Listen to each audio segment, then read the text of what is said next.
ጤና ይስጥልኝ አድማጭ ተመልካቾቻችን መላው የአማራ ሕዝብ ይህ መልእክት የምናቀርብላችሁ ከአማራ ፋኖ መረጃ ማዕከል ወይም from Amhara Fano Information Center ነው። መልእክቶቻችንንም እንደሚከተለው እናቀርብላችኋለን። መልካም ቆይታ። ሰላም ጤና ይስጥልኝ የአማራ ፋኖ መረጃ ማዕከል ቤተሰቦች በያላችሁበት ሰላማችሁ ይብዛ። ሰሞንኛ መረጃዎችን ይዘንላችሁ መተናል። ፋኖ ሚዲያዎች ነን።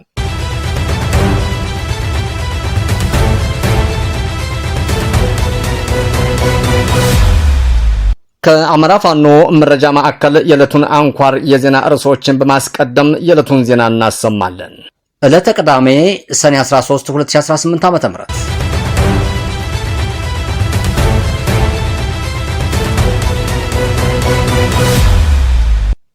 ሁለት የሰራዊቱ አባላት ከነሙሉ ትጥቃቸው የፋኖ ኃይሎችን መቀላቀላቸው ተገለጸ።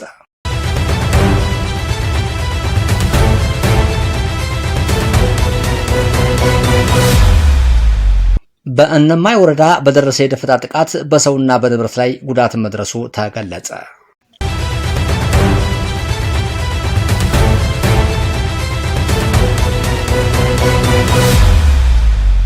የአማራ ፋኖ ብሔራዊ ንቅናቄ ወሎ ቤት አማራ ምኒልክ ዕዝ 102ኛ ኮር ሴት አርበኞች በጋራ አጀንዳዎች ላይ ውይይት አካሂዱ።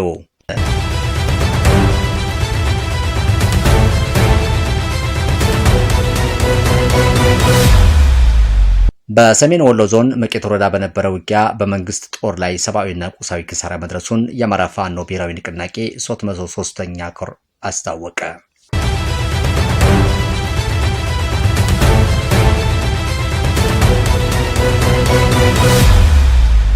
ውድ የአማራ ፋኖ መረጃ ማዕከል አድማጮቻችንና ተመልካቾቻችን የዕለቱን ዝርዝር ዜናዎች በሚከተለው መልኩ ስለሚቀርቡ እንድትከታተሉን እንጋብዛለን።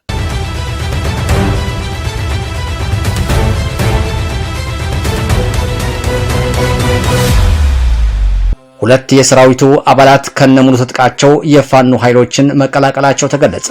የቀረበውን የምህረት ጥሪ በመቀበል ሁለት የመንግስት ሰራዊት የኮማንዶ አባላት ከነሙሉ ትጥቃቸው የፋኖ ኃይሎችን በሰላም መቀላቀላቸውን የሸዋ ጠቅላይ ግዛት አሳምነው ዕዝ ህዝብ ግንኙነት መምሪያ ባወጣው መግለጫም አስታውቋል። መምሪያው ባወጣው መረጃ መሰረት የፋኖ ኃይሎችን የተቀላቀሉት ወጣቶች ፈለቀ በላይነህና ወጣት ጌትነት ተፈሪ የተባሉ የ102ኛ ኮማንዶ ክፍለ ጦር 5ኛ ሻለቃ አባላት ናቸው። አባላቱ ዘመናዊ የክላሽንኮፍ የጦር መሳሪያና ሙሉ ትጥቅ በመያዝ ለመሐመድ ቢሆነኝ ኮር እስቴ ጎማ ተራራ ክፍለ ጦር በሰላም እጃቸው መስጠታቸውንም ተገልጿል። ኃይሉን የተቀላቀሉት የሰራዊት አባላትም በሰጡት አስተያየት በአሁኑ ወቅት በመንግስት ሰራዊት መዋቅር ውስጥ ከፍተኛ የእርስ በርስ መከፋፈል መኖሩና ሰራዊቱን የውጊያና ግዳጁን የመፈጸም አቅሙም መዳከሙንም ተናግረዋል። ይህ ሁኔታም የገዢው ስርዓት አቅም እየተዳከመ መምጣቱን የሚያሳይ ነውም ብለዋል። በክፍለ ጦር አመራሮች በኩል የተሻለ አቀባበል እንደተደረገላቸው የገለጹት አባላቱ በቀጣይ የህዝቡን በደል ለመካስ እንደሚሰሩም ቃል ገብተዋል። አክለውም ቀሪዎቹ የሰራዊት አባላትም የእነሱን አርያ በመከተል በተመሳሳይ ውሳኔ እንዲወስኑ ጥሪ መልእክታቸውንም አስተላልፈዋል። በእነማይ ወረዳ በደረሰ የደፈጣ ጥቃት በሰውና በንብረት ላይ ጉዳት መድረሱ ተገለጸ። በአማራ ክልል ምስራቅ ጎጃም ዞን እነማይ ወረዳ ሁለት አምባ ዲቢሳ ተብሎ በሚጠራው ቀበሌ ሰኔ 9 2018 ዓ.ም በተሰነዘረ የደፈጣ ጥቃት በሰው ህይወትና በንብረት ላይ ጉዳት መድረሱንም የፋኖ ዕዝ የህዝብ ግንኙነት አስታውቋል። የአማራ ፋኖ ብሔራዊ ንቅናቄ ቴዎድሮስ ዕዝ 201ኛ ኮር 64ኛ ክፍለ ጦር የቃኝና መሐንዲስ ክፍል ባወጣው መግለጫ መነሻነት በተገኘው መረጃ መሰረት በተጣለው የደፈጣ ጥቃት 6 የመንግስት ሰራዊት አባላት ሲገደሉ 2 ደግሞ ቆስለዋል። ከቆሰሉት መካከል ተክለአብ አባቡ አይተን የተባሉ የሰራዊቱ አባል ወደ ቢቸና መጀመሪያ ደረጃ ሆስፒታል ሲወሰዱም ህይወታቸው ማለፉን ታውቋል። የሟቾቹ አስከሬን ሰኔ 10 2018 ዓ.ም በማህበረ ብርሃን ቅዱስ ገብርኤል ቤተክርስቲያን በጅምላ መቀበሩንም መግለጫው አመልክቷል። በሌላ በኩል ጥቃቱን ተከትሎ በአካባቢ የሚንቀሳቀሱ የመንግስት የጸጥታ ኃይሎችም አማካኝነት በንጹሃን ዜጎችና በግል ንብረቶች ላይም ያጸፋ ጉዳት መድረሱም ተገልጿል። በዚህ መሰረትም የመኖሪያ ቤትና የንግድ ሱቆች ዘረፋ፣ የመምህር ሰው ዓለም የኔ ሰው ሙሉ የቤት ዕቃ እንዲሁም የሸዋስ መንግስቱ የልብስ መስፊያ ማሽንና የኤሌክትሮኒክስ ሱቅም ሙሉ በሙሉ መዘረፋቸውም ተጠቅሷል። በሰዎች ላይ የደረሰው አካላዊ ጥቃትም ዋጋ ስንታየሁና ሀብቴ አያሌው በተባሉ ነዋሪዎች ላይ በዱላ ከፍተኛ ድብደባ የተፈጸመባቸው ሲሆን ዲያቆን ባንታለም ዘውዱ የተባለ ግለሰብ ደግሞ በክላሽንኮቭ አፈሙዝ መመታቱ ተረጋግጧል። በእንስሳት ላይ የደረሰ ጉዳት የቻለው ሞሴ የተባለ አርሶ አደር የቀንድ ከብት በተተኮሰ ጥይትም መገደላቸውም ተመልክቷል። የፋኖ እዝ የህዝብ ግንኙነት በመግለጫው ማጠቃለያ ላይ የመንግስት ሰራዊት በውጊያ መስመር ሽንፈት ሲገጥመው ንጹሃንን በመረሸን በመደብደብና ንብረት በመዝረፍ ላይ ያተኮረ እርምጃም እየወሰደ ነው ሲልም ከሷል። ስለተባለው ጉዳይ ከመንግስትም ሆነ ከአካባቢው አስተዳደር በኩል እስካሁን የተሰጠ ምላሽም የለም። በምዕራብ አማራ ቀጠና መራዊ ዙሪያ ግጭት መከሰቱ ተገለጸ። በምዕራብ አማራ ቀጠና መራዊ ከተማ ዙሪያ በሚገኙ የገጠር ቀበሌዎች ትናንት በኢፌድሪ መከላከያ ሰራዊትና በፋኖ ታጣቂዎች መካከል ከባድ ውጊያ መካሄዱም ተገልጿል። እንደ አካባቢው ምንጭ ገለጻም ውጊያው የተቀሰቀሰው የመንግስት ሰራዊትም ከመራዊ ከተማ ቻይና ካምፕ ከተባለ አካባቢና ከወተተ አባይ ከተማ በመነሳት በሶስት አቅጣጫዎች ወደ ፋኖ ይዞታዎችም ለመንቀሳቀስ መሞከሩም ተከትሎ ነው። የአማራ ፋኖ ብሔራዊ ንቅናቄ ምዕራብ አማራ ቀጠና አጼ ቴዎድሮስ እዝ ስር የሚንቀሳቀሰው የ102ኛ ኮር 11ኛ ክፍለ ጦር የሻምበል መማር ጌትነት ሁለተኛ ሻለቃ ሻምበል 1 እና ሻምበል 2 አባላት በታጋይ በላይ እሸቴ የተመሩ በመከላከያ ሰራዊት ላይ የመልሶ ማጥቃት እርምጃ መውሰዳቸውንም የፋኖ ወገን ምንጮችም አስታውቀዋል። መከላከያ ሰራዊቱ ከመራዊ ወደ ጎቻ ሐሙሲትና ይቻሊ እንዲሁም ከቻይና ካምፕ ተነስቶ በአማሪትና በቆለላ በኩል አድርጎ በይቻሊ አቅጣጫ ከበባ በማድረግ ቢሞክርም በገጠመው ጠንካራ መከላከል ከፍተኛ የሰው ኃይል ጉዳት ደርሶበት ወደ መጣበት መመለሱም ተገልጿል። የታጣቂ ቡድን አመራሮችም እንደገለጹት የመንግስት ሰራዊት በዚህ ወቅት ወታደራዊ እንቅስቃሴውን ያጠናከረበት ምክንያት በሁለት ዋና ዋና ጉዳዮች ላይ ተጽዕኖ ለማሳደርም ነው። የግብርና ስራን ማስተጓጎል በአሁኑ ወቅት የአካባቢው አርሶ አደር የክረምት አዝመራ ዘር የሚዘራበትና የሚያርስበት ወቅት በመሆኑ ይህንን ሰላማዊ የግብርና እንቅስቃሴም ለማወክም የታለመ ነው ተብሏል። የክልል አቀፍ ፈተናን ማደናቀፍ ፋኖ ቁጥጥር ስር ባሉ አካባቢዎች ሲማሩ የቆዩ ተማሪዎች የ8ኛ ክፍል ክልል አቀፍ ማትሪክ ፈተና የሚጀምሩበት ወቅት በመሆኑ ፈተናው ለማስተጓጎል የታሰበ እንቅስቃሴ መሆኑንም አመላክቷል። ሆኖም የፋኖ አባላት በወሰዱት የደፈጣና የፊት ለፊት ውጊያ ጥቃት እቅዱ መክሸፉንም አስታውቀዋል። ስለተባለው ግጭትና ስለደረሰው የጉዳት መጠንም ከመንግስትም ሆነ ከመከላከያ ሰራዊት በኩል እስካሁን የተሰጠ ኦፊሻሊ መግለጫም የለም። የአማራ ፋኖ ብሔራዊ ንቅናቄ ወሎ ቤት አማራ ምኒልክ እዝ 102ኛ ኮር ሴት አርበኞች በጋራ አጀንዳዎች ላይ ውይይት አካሄዱ። የአማራ ፋኖ ብሔራዊ ንቅናቄ ወሎ ቤት አማራ ምኒልክ እዝ 102ኛ ኮር የሴት አርበኞች መሰረታዊ ፍላጎት፣ አደረጃጀት፣ የትግል አቋምና ጽናት እንዲሁም መብትና ግዴታን በተመለከተ በጋራ አጀንዳዎች ላይ ሰፊ ውይይት ማካሄዳቸውንም የኮሩ የህዝብ ግንኙነት መምሪያም አስታውቋል።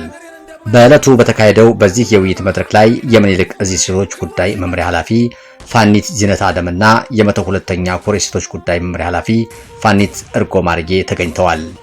በውይይቱ ወቅትም በሴት አርበኞች በኩል በርካታ ጠንካራና ወቅታዊ ሀሳቦች በሰፊው ተነስተው ምክክርም ተደርጎባቸዋል። የ102ኛ ኮር የሴቶች ጉዳይ መምሪያ ኃላፊ ፋኒት እርጎ ማርጌ በውይይቱ ላይ እንደገለጹት የኮሩ ሴት አባላትም በየወሩ የሚያካሂዷቸውን የስብሰባ ጊዜያትና የሥራ ሪፖርትም የሚቀርብባቸው ቀናት በተመለከተ ዝርዝር ማብራሪያ ሰጥተውበታል።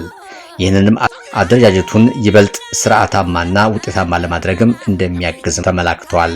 የአማራ ፋኖ ብሔራዊ ንቅናቄ ወሎ ቤት አማራ ምኒልክ እዝ የሴቶች ጉዳይ መምሪያ ኃላፊ ፋኒት ዚነት አደም በበኩላቸው በውይይቱ መዝጊያ ላይ በቀረቡት አጀንዳዎች ዙሪያ ሰፊ ማብራሪያም ሰጥተዋል።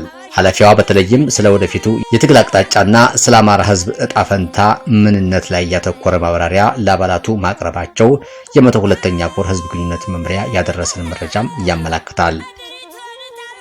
በሰሜን ወሎ ዞን መቄት ወረዳ በነበረ ውጊያ በመንግስት ጦር ላይ ሰብአዊና ቁሳዊ ኪሳራ መድረሱን የአማራ ፋኖ ብሔራዊ ንቅናቄ 303ኛ ኮር አስታወቀ። የአማራ ፋኖ ብሔራዊ ንቅናቄ ወሎ ቤት አማራ ምኒልክ እዝ 303ኛ ሳምነው ኮር በሰሜን ወሎ ዞን መቄት ወረዳ በተደረገ ውጊያ በመንግስት የጦር ኃይል ላይ ከፍተኛ ሰብአዊና ቁሳዊ ኪሳራም ማድረሱን ገልጸዋል። የኮሩ የህዝብ ግንኙነት መምሪያ ባወጣው መረጃ መነሻውን ከፍላቂት ከተማ አድርጎ ወደ ሃና መኳት ሲንቀሳቀስ የነበረ የመንግስት ጦር ከጫት ውሃ እስከ ዳንዴ ባር ባለው መስመርና በከፊል ፍላቂት ከተማ ላይ በፋኖ ኃይሎች ድንገተኛ ጥቃት አስተናግደዋል። ሰኔ 11 ቀን 2018 ዓ.ም ከቀኑ 8 ሰዓት እስከ ምሽቱ 3 ሰዓት በተደረገው በዚህ ውጊያ ላይ የአማራ ፋኖ ብሔራዊ ንቅናቄ 81ኛ ክፍለ ጦር 1ኛ ሻለቃ 2ኛ ሻለቃና የክፍለ ጦሩ ቃኞች መሳተፋቸውን ማስታውቋል።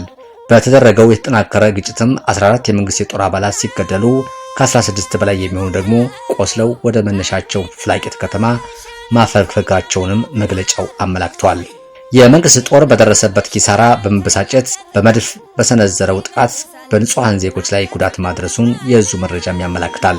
በዚህ መሰረትም በንጹሃን መኖሪያ ቤቶች ላይ በተተኮሰ መድፍ የሁለት ሰዎች ህይወት ሲያልፍ አንድ ሰው ቆስሏል። እንዲሁም ሁለት የመኖሪያ ቤቶችም መውደማቸውንም የዓይን እማኞችን ጠቅሶ መግለጫው አመላክተዋል። ከቅርብ ጊዜ ወዲህ መንግስት ጦር ውስጥ የሚገኙ በርካታ ወታደሮች እየከዱ የፋኖ ኃይል እየተቀላቀሉ መሆኑንም የጠቀሰው የ303ኛ አሳምነው ኮር መግለጫ ይህንን ተከትሎም የጸጥታ ኃይሎቹ በንጹሃን ዜጎች ላይ የሚፈጽሙት ጥቃት ማጠናከራቸውን ገልጿል። ከገዢው መዋቅር የከዱ ፋኖን የሚቀላቀሉ የሰራዊት አባላት ቁጥርም እየጨመረ መሆኑ ተገለጸ። የአብይ አህመድ አስተዳደር ያለበትን የውድቀት ደረጃ የተረዱ የገዢው መዋቅር የሰራዊት አባላት በየቀጠናው የፋኖን አማጽያን እየተቀላቀሉ መሆኑንም የእዙ መገናኛ ብዙሃን አስታወቀ። ሰኔ 12 ቀን 2018 ዓ.ም የጥላት የደቡብ እዝ 205ኛ ኮር 94ኛ ክፍለ ጦር 3ኛ ሻለቃ 3ኛ ሻምበል አባላት የሆኑ ሁለት የመንግስት ሰራዊት አባላትም መከላከያን ጥለው መውጣታቸው ታውቋል። እነዚህ ሰራዊት አባላትም ከአፋር ክልል ጭፍራ አካባቢ በመነሳት አንድ ስናይፐር ጠመንጃና አንድ ጥቁር ክላሽንኮፍ መጽሐፍ ይዘው ምኒልክ እዝ 101ኛ ኮር 35ኛ ክፍለ ጦርን በሰላም ተቀላቅለዋል። ትጥቃቸውን ይዘው ፋኖ የተቀላቀሉት ሰራዊት አባላትም የ35ኛ ባለሽርጡ ክፍለ ጦር ከፍተኛ አመራሮች ደማቅ አቀባበል እንዳደረጉላቸውም የ101ኛ ኮር ሚዲያና ኮሙኒኬሽን ዘግቧል። ቁጥራቸው ከጊዜ ጊዜ የጨመረ የመጣው የሰራዊት አባላትም መዋቅሩን እየለቀቁ መውጣታቸው የገዢው አካል መከላከያ ኃይል በከፍተኛ የውድቀት ጫና ውስጥ መውደቁንም የሚያሳይ ነው ሲሉም የእዙ የኮሙኒኬሽን ኃላፊዎች ገልጸዋል።